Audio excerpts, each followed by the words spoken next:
The story begins with Jean, a typical high school kid who honestly believes life is pretty great right now, just like we all once thought. Life will become easy after school. But what he doesn't realize is the real challenges haven't even started yet. Jean introduces us to his chaotic but lovable friend group, guys who don't really care about rules or responsibilities. First there's Dong, a guy whose entire personality revolves around food, yet somehow he dances like a pro. Then there's Ban, who can literally sleep like a rock anywhere, anytime. John is next, a guy whose universe begins and ends with girls. And finally, Ben, the so-called perfect boy, new in school, decent-looking, polite, the kind everyone labels as ideal. But his perfect image cracks the moment he wears branded shoes and someone humiliates him by pushing him down and dirtying them. Still, despite their differences, Jean reminds us, these guys are more than friends, they're family. They laugh, joke, and walk into class like they own the place, until suddenly, everything freezes. Their eyes lock onto someone ahead. Their goofy smiles turn into stunned expressions. And there she is. Sun, the most beautiful girl in school. People say she's like a piece of cake. Sweet, soft, intelligent, and the class topper. Every guy admires her, except Jean. While his friends can't stop praising her, Jean stays quiet, almost irritated. He claims she's overrated, arrogant, and full of herself, someone who never impressed him. But is that really true, or is there something deeper? Soon, class begins. The teacher turns to the board and Jean tries to get John's attention. When ignored, he starts throwing random things until he accidentally tosses a milk packet that lands right on Sun's desk, spilling all over her. She screams. The teacher turns, furious, chalk dropping from her hand, and punishes everyone causing noise. Jean, Sun, and John, by throwing them out of class. As they stand outside, another teacher arrives, scolding Jean for his constant mischief, telling him to finally grow up. He's surprised to see Sun there too. The perfect student, the class president. John gets a light smack on the head, and then comes the twist. Jean is ordered to sit right in front of Sun from now on, so she can help him study. During gym class, Sun watches her friend Mon showing off dramatically. Jean walks up, mocking her fake stomach pain dance, and calls Dong to show what real dancing looks like. Dong starts moving like jelly, overacting even more, turning the moment into pure chaos. Sun gets furious, not just at the joke, but the disrespect. She walks up to Jean and says sharply, "People like you, with no manners or class, never succeed in life." Before Jean can reply, a basketball smacks his head, thrown by Ben, who clearly likes Sun and doesn't appreciate Jean's attitude. That night, Jean's parents are unusually happy. They're thrilled he's now sitting with the topper, hoping this will finally make him focus on studies. His father even cooks a special meal, creating a warm, hopeful atmosphere at home. The next day, a surprise test is announced. 20 minutes, no excuses. Anyone without a book must leave. Sun searches her bag and realizes she forgot hers. Before anyone notices, Jean quietly places his book on her desk and tells the teacher he forgot his, stepping outside to take the punishment. For the first time, Sun sees a different side of him. Guilt hits her hard, especially when she sees him outside doing exhausting leg exercises as punishment. Inside, the teacher continues yelling at students, calling them failures. But Sun isn't listening. Her eyes are fixed on Jean's notebook, filled with random doodles that somehow feel real. After class, she approaches him, softly thanking him. But Jean, instead of accepting it sincerely, jokes that next time she should bring food or drinks along with her "thank you." And karma hits instantly. A basketball crashes into his head again, courtesy of Ben. After the game, Ben warns Jean to stay away from Sun and stop bothering her, but Jean brushes it off like it means nothing. Later, Sun comes to him with a study guide. Carefully prepared notes with important exam questions, made just for him. Jean casually tosses it on his desk. She calls him again, hands him another reference book, saying this is her way of thanking him. And with this, he can at least pass half the exam. But when Jean tells her to stop paying so much attention to him, she gets genuinely upset. That night, something unusual happens. Jean actually studies, but not school subjects. He's trying to learn boxing moves from a book, which obviously goes wrong, ending with his bag falling and Sun's notes getting dirty. As he cleans them and opens the pages, he pauses. Her handwriting, it's beautiful. For the first time, he doesn't joke, Doesn't ignore, he just reads. And before he realizes it, he finishes the entire booklet. The next day, looking exhausted but different, Jean walks into class and hands Sun his completed answers. Everyone is shocked. He actually studied? Even Sun can't believe it. She checks his work, finds just 2 mistakes, asks him to fix them, and he does, instantly. And just like that, something changes. Jean starts taking studies seriously, at home, in school, even in his free time. But just when things seem to be improving, another problem hits. One day, a theft happens in class. The teacher enters, orders everyone to close their eyes, and begins checking bags. When he reaches Dong's bag, it's full of food. Instead of understanding, he mocks him, accuses him of stealing money to buy food, and even makes fun of his weight, turning a simple situation into pure humiliation. And in that moment, the fun, carefree world of these friends starts to crack, revealing something much deeper beneath the surface. The moment the teacher humiliates Dong, Jean can't hold it in anymore. His anger explodes. He demands to know how much money was stolen and says he'll pay it himself, just to make the teacher stop targeting Dong. But instead of calming down, the teacher feels challenged and throws Jean out of the class. And then, something unexpected happens. Sun stands up. The same, perfect girl, the topper, raises her voice and says she's against this kind of bullying too. And if Jean is being punished, she should be punished as well. One by one, the entire group joins in. Dong, Ban, everyone. And soon, they're all standing outside together, sharing the same punishment. For Sun, it's the first time she's ever been punished. And it hits her hard. Tears roll down her face. But instead of letting her stay sad, the group starts joking around, making fun of themselves, doing everything they can just to see her smile again. And in that moment, something changes inside Jean. For the first time, he realizes. Sun isn't just pretty, she's genuinely beautiful. Time passes, and the group goes on a school trip. It's all chaos and fun. Photos, laughter, random moments. Ban spends most of the trip sleeping like always. Dong keeps stuffing his face nonstop. And when boredom hits, Jean suggests a game called Wooden Horse. But instead of fun, it turns into a punishment-like challenge, and things quickly get out of control. A fight breaks out between Jean and Ben and in front of everyone. Especially the girls. Ben punches Jean. But Jean doesn't back down. He fights back, and soon the two are going at each other fiercely. The others try to stop them, but fail until teachers step in and punish them both. Back at school, things somehow return to normal. Sun and Mon start hanging out with the group during lunch, and when Monty asks Jean and Ben if they've made up, Jean casually replies that their fight was easier to solve than typical girl drama. The next day, they're playing basketball like nothing ever happened. But then Ban brings up something creepy. A ghost story about a nearby school. He describes 2 girls studying late at night. One drops a red pen, bends down to pick it up, and notices something horrifying. The girl sitting across from her has no legs. She looks again and again, trying to convince herself it's a mistake, until suddenly the lights go out. And when they come back on, the girl is gone. In her place stands a terrifying, legless ghost. Since then, people say those spirits still haunt the school. The story is so creepy that Mon panics, slaps Ban, and runs away. Later that day, after class, Sun approaches Jean. She talks about the upcoming final exams and asks if he can stay late at school with her to study, since she's usually alone. But she doesn't ask directly. She challenges him instead. She teases him, saying he probably can't study properly or score well anyway. Clever move. She knows exactly how to trigger his competitive side. So they make a bet. If Jean loses, he has to shave his head. And if Sun loses, she has to leave her hair open for days, looking like a ghost. Jean knows deep down this isn't just about the bet.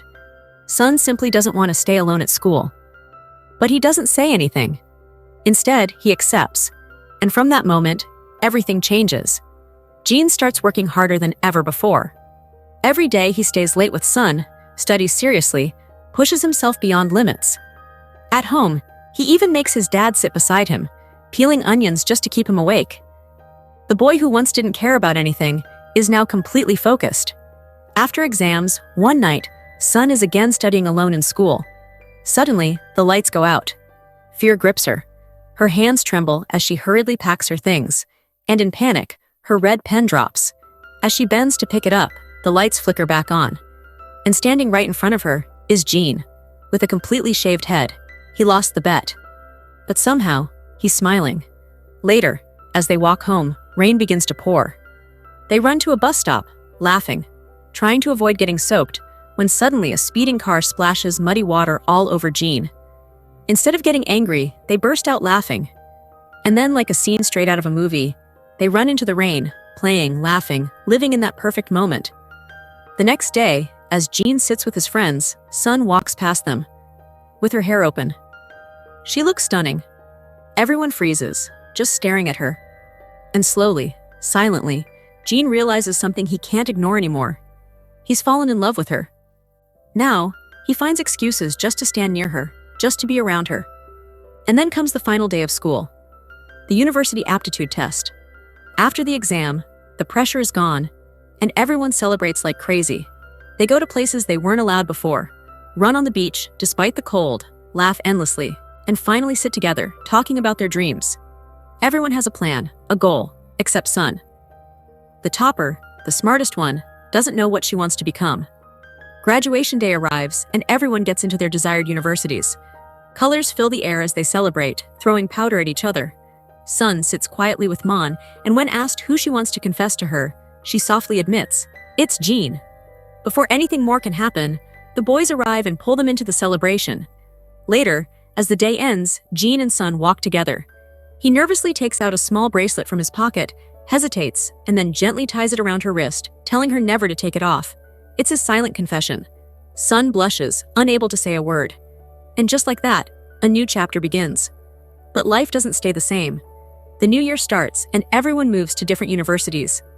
Gene soon realizes, college life is nothing like school. There's freedom, late nights, parties, drinking, and slowly, he drifts into that lifestyle. And with time, his connection with Sun begins to fade. Calls go unanswered. Messages get delayed. The warmth between them slowly turns cold. One day, while scrolling through a social media site, Gene notices Sun's recent photos. And in every single one, there's a guy sitting close to her. Too close. Jealousy burns inside him, and he finally reacts. Sun tells him she's coming to meet him the next day because she misses him. Instantly, Gene feels relieved, even confident, thinking maybe his charm still works. The next day, he waits at the bus station. And when he sees her, time stops. She looks radiant, more beautiful than ever. They go to a romantic restaurant together. At the restaurant, the waitress casually smiles at them and says they look perfect together. A beautiful couple. And just that one line makes Gene freeze. His confidence disappears. His words get stuck, and he can't even look Sun in the eyes. After lunch, they walk side by side, and for the first time, Gene feels it clearly. He wants to confess. Not just casually, but in a way she would remember forever. Something unforgettable. But he decides, not yet. The next day, he puts up a poster. He's starting boxing training at the university gym. On his first day, he steps into the ring against a small, weak-looking opponent. And without holding back, he unleashes everything, punching relentlessly like he has something to prove. Later, he notices a missed call from Sun. He texts her, apologizing, saying he couldn't pick up because he was at the hospital. Panicked, Sun immediately calls back, worried something serious happened. But Gene explains. He's fine, he just started boxing because he wants to compete in a tournament next month. He tries to convince her it's just a sport, something he loves, something he wants to grow in. He even asks her to come watch his first match. But Sun doesn't agree. She hangs up, still uneasy. Then comes the big day. Gene walks into the ring like a hero in his own story. But reality hits hard. His opponent shows no mercy. The bell rings. And within moments, Gene is completely overwhelmed, beaten badly, unable to fight back. And the worst part, Sun is there, watching everything. Seeing him like this, broken. After the match, Gene walks out, trying to act cool, pretending like losing doesn't matter. But Sun's face says it all. She's hurt, disappointed, worried. Gene tries to lighten the mood, tells her that when she sees him win next time, she'll change her opinion. But Sun doesn't stay. She gets up and walks away. Desperate, Gene calls out, asking for just one more chance. And at that exact moment, two drunk guys nearby start mocking him. and then pass disgusting comments about Sun. Something inside Jean snaps. His anger explodes, and without thinking, he charges at them like an action hero. Minutes later, the fight is over. And once again, Jean stands there, bruised, injured, but smiling like nothing happened. Sun can't take it anymore. Her frustration bursts out. She scolds him, tells him this is the second time he's ignored her words. That he's acting like a child. That he's no longer in school. He needs to grow up, take responsibility, stop meaningless fights. And that's when Jean finally shouts what he's been holding inside. I'm doing all this because I love you. I want to be strong, strong enough to protect you. But sometimes, love isn't enough. And just like that, they break up. Jean walks away, leaving Sun behind. When the gang hears about it, they all rush to his city, partly to support him, partly jokingly thinking the path is clear now. But John quickly realizes he never really had a chance and instead chooses to stand by Jean. The two sit together, drink heavily, drowning their pain until they're completely drunk. And in that state, they end up clashing with some army guys. And as usual, Jean gets beaten badly. But this time, something clicks. A memory surfaces. His father once said, if a boy truly wants to grow up, to become responsible, he should join the army. And that's exactly what Jean does. Through tough training, discipline, and pain, he slowly transforms. From a careless boy into a man who understands responsibility. Meanwhile, Ben tries to get closer to Sun, tries to win her over. But she shuts him down calmly. She tells him clearly, "You're not the one I like." And that rejection breaks him completely. Time moves forward. One day, Jean hears about a massive flood in Sun City. Without even thinking of his parents first, his mind goes straight to her. He rushes to his commanding officer, begging for permission to make a call. At first, he's refused. But seeing the genuine concern in Jean's eyes, the officer hands him his own phone and says, "You have 3 minutes." With trembling hands, Jean calls Sun. When she answers, she tells him she and her family are safe, though the flood has affected their city badly. They talk, after so long. And then, Sun reveals something that hits deeper than anything else. She tells him that, on the day they broke up, she was actually going to confess that she loved him too. But he never gave her the chance. And now, after everything that's happened, after all the distance, it's too late. She says it's better if they just remain friends. The call ends, and with it, a chapter of their love story quietly closes. Years pass. Life moves on. The entire group finds their own paths. Ban, who loved sleeping, now works in a mattress company. John becomes a famous chef in the city. Dong, once obsessed with food, turns into a successful ad and music video director, with Monty working as his assistant after learning dance from him. Ben, the perfect boy, studies hard and becomes a government prosecutor, known widely because of his respected judge father. And Jean, maybe he doesn't achieve something big like others, but he follows his passion. He becomes a writer, creating illustrated stories about boxing champions. Then one day, Sun calls him again. She says she wants to confess something. And for a moment, it feels like old times might return. But instead, she invites him to her wedding. Just like that, she delivers a blow he never saw coming. She tells him her heart now belongs to someone else. On the wedding day, the entire group reunites. Everyone is happy for Sun, except Ben, who still loves her. But the most surprising part, the happiest person there is Jean. Because even though he loved her the most, he believes she's finally found someone who truly values her. Someone who can give her the happiness he couldn't. And in the end, the girl for whom these boys once fought, laughed, and changed, walks down the aisle in white, not with any of them, but with someone else. And they all sit there, singing, smiling, hiding their memories behind quiet acceptance. And just like that, the story ends. Not with a perfect love, but with a real one.